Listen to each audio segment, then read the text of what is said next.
Well, welcome to Davos.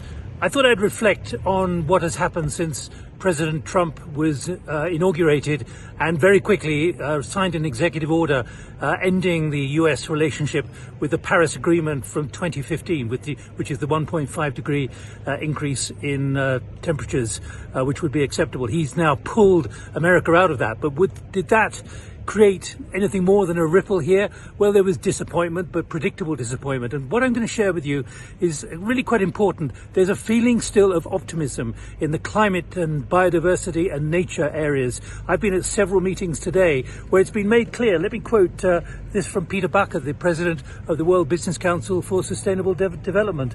The world is a whole lot bigger than the United States. This from another. We must stop focusing on the US. What is happening in the rest of the world? And what's come through is a very clear litany from places like the Rocky Mountain Institute, saying that there's an enormous increase in significant technology, affordable technology, which is coming from other parts of the world. In other words, so much is now embedded, is now part of the DNA of business that really, even if President Trump doesn't want it, much of what is needed is already well in positions of influence, not least on price and availability. And what also came through is the keenness, the determination. This from Leah Seligman, who is the new chief executive of the B team, which campaigns on behalf of many big companies. She said, "We are moving and grooving," rather unexpectedly. There's a commitment and there's an encouragement here.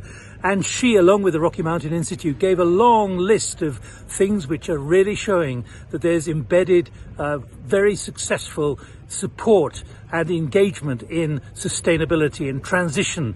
And it is not going to be reversed by President Trump sitting in the Oval Office signing a document. Finally, what came through loud and clear at a breakfast attended by many significant people is that there's an inability yet to mobilize the public on what is needed, because as Aaron Kramer, who's the president of BSR, the Business for Social Responsibility, said, the trouble is that we need a new narrative because politicians only listen to the public.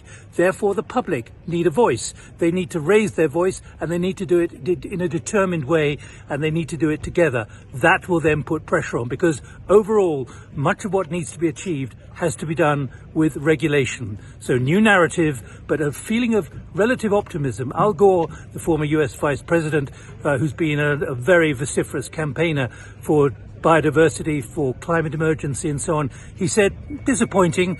We may be delayed a little bit, but it's not going to stop us. So the message from Davos today on the Tuesday, the 21st, is very clear. Don't be too disappointed and worried that climate action is coming to a juddering halt, because much of what is needed is already in place.